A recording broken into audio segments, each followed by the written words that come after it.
Bonjour et bienvenue. Vous venez d'apercevoir une véritable révolution dans l'univers de la nutrition. Ici, on produit de la spiruline, un super aliment millénaire exceptionnellement riche en nutriments. Du fer, protéines, antioxydants et vitamines, c'est un véritable trésor nutritionnel. Habituellement consommé en poudre ou en comprimé, nous, chez Umamiz, on vous invite à la déguster sous sa forme fraîche, c'est-à-dire non déshydratée. On la récolte, on la presse, rien de plus et ça change tout. La spiruline fraîche est douce en goût avec une texture onctueuse qui s'intègre parfaitement dans les recettes. Et aujourd'hui, on prend le temps de vous montrer nos méthodes de production et de vous dévoiler quelques-uns de nos secrets de fabrication. J'ai un scoop pour vous. La spiruline, ça n'est ni une algue ni une microalgue. C'est en fait une cyanobactérie. Elle a plus de 3 milliards d'années et a été découverte à l'état naturel dans de nombreux lacs à l'échelle du globe. Ça n'est donc pas un végétal, mais elle a la particularité de faire de la photosynthèse. Elle pousse dans une eau légèrement salée et elle a besoin de lumière et d'une température moyenne de 30 degrés pour faire sa croissance. Son milieu de vie, il est basique. Ça veut dire que le pH de l'eau, il doit être supérieur à 9 pour qu'elle s'y sente bien. Dans nos bassins, nous maintenons le pH autour de 10. Ses besoins en nutriments sont très proches de ceux d'une plante. Azote, carbone, phosphore, magnésium, potassium et les oligo-éléments dont le fer. Nous apportons ces nutriments au quotidien dans nos bassins en fonction des concentrations que nous mesurons dans la culture. Alors notre job de spirulinier, c'est de nous assurer du bon équilibre de tous ces paramètres. Chaleur, pH, exposition lumineuse, brassage de la culture et de la concentration en nutriments au sein du bassin, car on cherche à favoriser la croissance exponentielle de la spiruline. Ça s'appelle le bloom algal. Concrètement, il s'agit de mesurer régulièrement ces paramètres afin de pouvoir les ajuster, pour que la spiruline soit toujours au meilleur de sa forme et qu'elle puisse métaboliser au mieux les nutriments qu'on met dans le bassin.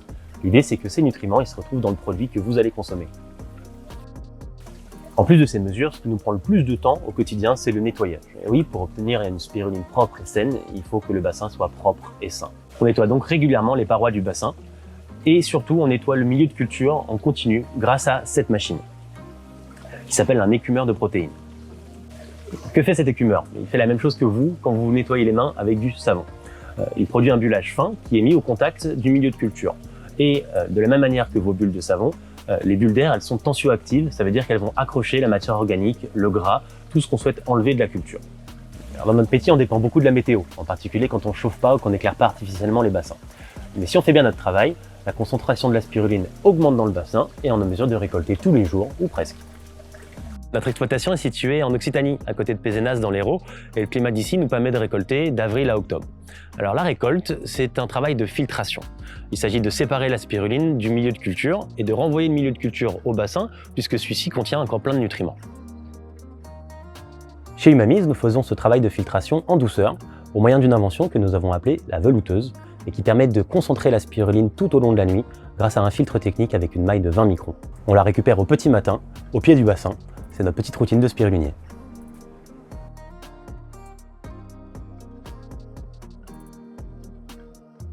La biomasse de spiruline est maintenant récoltée.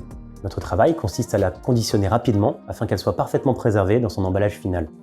À cette étape, la propreté de notre environnement de travail est cruciale et notre laboratoire de transformation respecte des règles d'hygiène strictes. On porte une blouse, un tablier, des gants, une charlotte, un masque, on se lave les mains régulièrement et tous nos matériels sont nettoyés et désinfectés avant et après leur utilisation. On respecte aussi le principe de la marche en avant comme tous les professionnels de l'agroalimentaire. La spiruline qu'on vient de récolter est encore très liquide, il s'agit maintenant de la presser pour en extraire un maximum de milieu de culture. L'opération de pressage se fait avec un matériel inventé par un collègue spirulinier. Il s'agit d'une presse sous vide. La spiruline est délicatement emballée dans un tissu en coton qui va la retenir à l'intérieur et permettre à l'eau d'être évacuée. C'est encore de la filtration.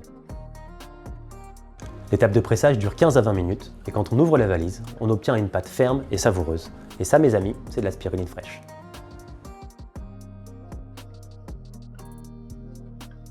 L'étape d'après, c'est le refroidissement. Elle consiste à descendre la température au cœur de la spiruline afin de ralentir le développement bactérien. On utilise pour cela une cellule de refroidissement rapide et on contrôle que la température à cœur est bien en dessous de 4 degrés avant l'étape de conditionnement ou de transformation. Si vous commandez de la spiruline fraîche 100%, nous n'avons qu'à conditionner la spiruline à la sortie de la cellule, dans sa barquette ou son pot en verre et à vous l'expédier par service Chronopost réfrigéré. Avec la spiruline fraîche, on vous prépare également la pituline. La pituline, c'est une recette faite avec 3 ingrédients, de l'huile d'olive, du citron et 65% de spiruline fraîche.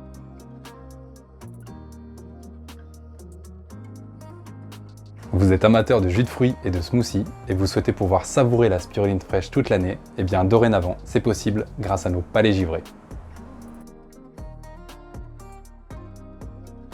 On les prépare en façonnant la spiruline fraîche dans un moule en silicone, comme des pâtissiers, et on les fait surgeler à moins 37 degrés dans notre cellule. Directement à la sortie, on les emballe soit dans le format dégustation, soit sous vide dans le format spiruvore. Et parce que la spiruline déshydratée peut également être agréable à savourer, on vous la propose sous forme de paillettes douces et croquantes à saupoudrer sur vos recettes. A l'aide d'un poussoir, la spiruline est mise en forme de longs spaghettis qui sont répartis sur des clés et mises dans notre séchoir pendant 6 à 8 heures. La température est maintenue autour de 37 degrés et l'air qu'on souffle à l'intérieur est filtré à 95%. Une fois déshydraté, on vient concasser la spiruline à la main pour obtenir des paillettes.